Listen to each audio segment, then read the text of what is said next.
এবার আসেন আরকানুহু, সিয়ামের রোকন, স্তম্ভ। যেমন ইসলামের রোকন রয়েছে 5টি। এই মর্মে সাক্ষ্য প্রদান করা যে আল্লাহ ছাড়া সত্য কোনো মাবুদ নেই এবং মুহাম্মদ সাল্লাল্লাহু আলাইহি ওয়াসাল্লাম আল্লাহর রাসূল, এবং সালাত কায়েম করা, সিয়াম, হজ পালন করা, যাকাত দেওয়া এবং সিয়াম পালন করা। এটা হল 5টি সিয়াম ইসলামের রোকন। ঠিক সিয়ামের ক্ষেত্রেও রোকন রয়েছে। সিয়ামের 2টা রোকন আছে। একটা হলো যে বলা হচ্ছে, মাননীয় লেখক মহোদয় বলেছেন, মিন খিলালি তারিফ সিয়াম ফি ইসতিলাহ, সিয়ামের শারঈ অর্থের মধ্যেই সিয়ামের রোকন সমূহ রয়েছে। ইয়াতাযাহহু আন্না লাহু রুকনাইন আসাসাইন, যেখানে 2টি মৌলিকভাবে 2টি রোকনের কথা আমরা পাই। সেটা কি?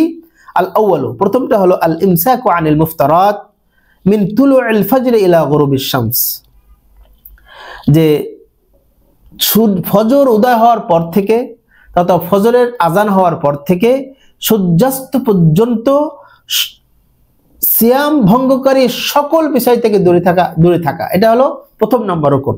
সেটা খাওয়া, পান করা বা আরো যে বিষয়গুলো আছে, মিথ্যা কথা বলা, মিথ্যা কাজ করা, অশ্লীল অপকর্ম কাজ করা, সকল ধরনের যা করলে সিয়াম নষ্ট হয় এই কাজগুলো থেকে বিরত থাকা। এটা হলো প্রথম নম্বর রোকন। প্রথম নম্বর রোকন এটা। দলিল, এই প্রথম এর রোকনের দলিল বর্ণনা করতে গিয়ে আল্লাহ রাব্বুল আলামিনের একটি আয়াত এখানে উল্লেখ করা হয়েছে। সেখানে বলা হয়েছে,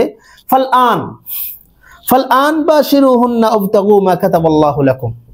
আলআন, এখন থেকে, বাশিরুহুন্না, তোমরা তোমাদের চাহিদা মতো তোমাদের চাহিদা পূরণ করো, ওয়াবতাগু মা কাতাবাল্লাহু লাকুম, এবং আল্লাহ রাব্বুল আলামিন তোমাদের উপরে যেটা ফরজ করেছেন সেটা তোমরা তালাশ করো, অন্বেষণ করো।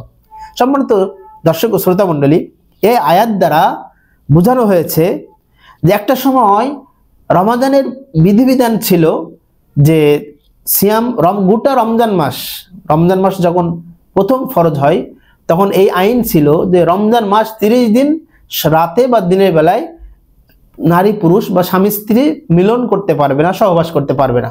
এটা একটা কঠিন নিয়ম ছিল। কিন্তু কিছু কিছু জায়গায় সময় দেখা গেল কিছু সাহাবায়ে কেরাম রাতের বেলায়ও তারা তাদের স্ত্রীর সাথে সহবাস করে ফেলে। তার মধ্যে আমরা ওমর ইবনে খাত্তাব রাদিয়াল্লাহু তাআলা আনহু এর ঘটনা আমরা জানি।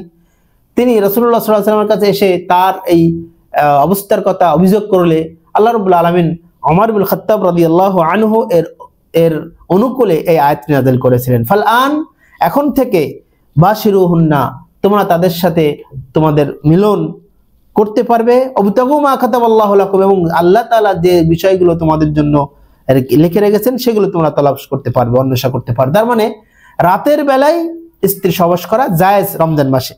ওয়াকুলু ওয়াশরাবু, এবং তোমরা খাও এবং পান করো, হাত্তা ইয়াতাবায়্যানা লাকুমুল খাইতুল আবয়াদু মিনাল খাইতিল আসওয়াদি মিনাল ফজর, এবং তোমরা খাও পান করো যতক্ষণ না দিনের আলো প্রকাশিত হয় রাতের অন্ধকার থেকে। রাতের অন্ধকার থেকে দিনের আলো প্রকাশিত না হয় বা দিনের আলো থেকে রাতের অন্ধকার স্পষ্ট না হওয়া পর্যন্ত তোমরা পানাহার করো এবং খাও। সুম্মা আতিম্মুস সিয়ামা ইলাল লাইল, এবং তোমাদের সিয়ামকে রাত পর্যন্ত দীর্ঘ করো, লম্বা করো, পরিপূর্ণ করো। সম্মানিত দর্শক ও শ্রোতা মণ্ডলী, এখানে একটা ছোট্ট কথা বলে রাখি। সেটা হলো এই আয়াতকে, সুম্মা আতিম্মু ইলাল লাইল, এই আয়াতকে আমাদের সমাজের এক শ্রেণীর মানুষ যারা কোরআন মানতে চায়, হাদিস মানতে চায় না, যাদেরকে বলা হয় মুনকিরুল হাদিস, এই হাদিসের আলোকে তারা সিয়াম সূর্যাস্ত যাওয়ার সাথে সাথে তারা ইফতার করতে চায় না, তারা রাত পর্যন্ত অপেক্ষা করতে চায়, অপেক্ষা করে তারা ইফতার করে। যাদেরকে বলা হয় আহলে কোরআন বা হাদিস অস্বীকারী, তারা দলিল দেয় এই আয়াতটা, সুম্মা আতিম্মুস সিয়ামা ইলাল লাইল, তোমরা রাত পর্যন্ত সিয়ামকে দীর্ঘ করো।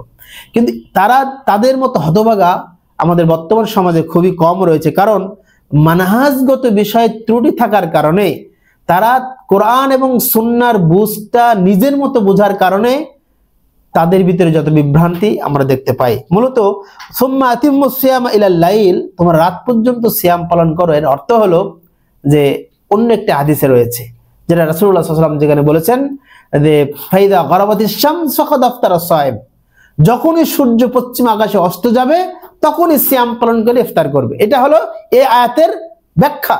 সুম্মা আতিম্মুস সিয়ামা ইলাল লাইল, তোমরা রাত পর্যন্ত সিয়াম পালন করো, এইটা পূর্ণ করো। এই আয়াতের ব্যাখ্যা হলো এই হাদিস যে ফাইদা গরাবাতিশ শামস ফাকাদ আফতারা সায়েম, যখনই সূর্য অস্ত যাবে তখন একজন সায়েম ইফতার করবে। তাহলে এই আয়াত দ্বারা প্রমাণ হলো যে রমজান মাসে দিনের বেলায় যাবতীয় খাওয়া পান করা এবং সিয়াম নষ্ট হয় এরকম সকল বিষয় থেকে দূরে থাকা, এটা হলো সিয়ামের প্রথম নম্বর রকন। 2 নম্বর রকন আসানি আন-নিয়াহ, 2 নম্বর রকন হলো নিয়ত করা। বিআই ইয়াকসুদ আস-সাইম বিহাযা আল-ইমসাক আন আল-মুফতারাত ইবাদাতিল্লাহ আযজা ওয়া জাল। কেননা একজন সিয়াম পালনকারী এই নিয়তের দ্বারা আল্লাহর ইবাদতের স্বার্থে, আল্লাহর ইবাদতের জন্য একজন সিয়াম পালনকারী এই নিয়ত করার দ্বারা সে অর্থাৎ যাবতীয় সিয়াম নষ্ট হয় এরকম যাবতীয় বিষয় থেকে দূরে থাকার নিয়ত করে। ফাবিন-নিয়াতি তাতামাইয়াজুল আমাল আল-মাকসুদা লিল ইবাদাতি আন গায়রিহা মিনাল আমাল। আর এই নিয়তের মাধ্যমেই একটা ইবাদতের জন্য নিয়ত করার মাধ্যমে অন্যান্য সকল ইবাদতকে পৃথক করে দেওয়া হয়, বা অন্যান্য ইবাদতের সাথে একটা ইবাদতের নিয়ত করলে এই ইবাদতকে পৃথক করে দেওয়া হয়। যেমন আমি ইবাদতের জগতে অসংখ্য ইবাদত, যেমন সালাত, সিয়াম, হজ, যাকাত, তাসবিহ, তাহলিল, জিকির, আজকার, কোরআন তেলাওয়াত, যত ইবাদত আছে, আমি যখন যে কাজটি করব সেই কাজটির জন্য আমি আলাদা করে নিয়ত করছি। তাহলে একটা নিয়তের কারণে অন্যান্য সকল ইবাদত থেকে ওই নিয়তকৃত ইবাদতকে খাস বা নির্দিষ্ট করে দিচ্ছে, সেই কথা এখানে বলা হচ্ছে। অবিন্নিয়াতি তাতামাইয়াজুল ইবাদাত বা'দুহা আন বা'দ। এবং এই নিয়তের মাধ্যমেই একটা ইবাদত থেকে আরেকটা ইবাদতের মাঝে বিশেষায়িত করা হয়, বিশেষত্ব দেওয়া হয় বা পৃথক করে দেওয়া হয়।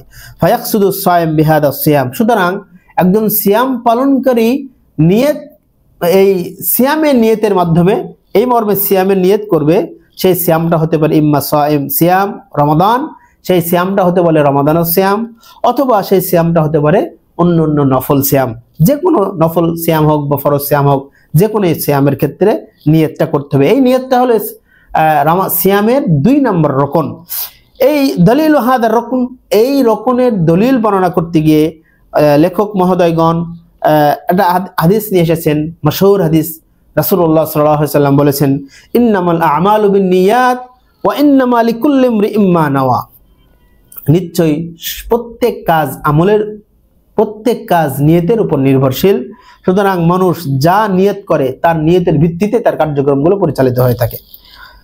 সম্মানিত সুধীমণ্ডলী, দীর্ঘক্ষণ আলোচনা করে আমরা যেটা বুঝলাম যে সিয়ামের পরিচয় সম্পর্কে আমরা এখানে জানলাম, এবং সিয়ামের রকন 2টা, একটা হলো দিনের বেলায় যাবতীয় খাওয়া দাওয়া এবং পান করা ও সিয়াম নষ্টকারী সকল বিষয় থেকে দূরে থাকা, 2 নম্বর হলো নিয়ত করা। আল্লাহ রাব্বুল আলামিন আমাদের সকলকে এই 2টা বিষয়ে পরিপূর্ণরূপে জ্ঞান অর্জন করার তৌফিক দান করুন। আল্লাহুম্মা আমিন।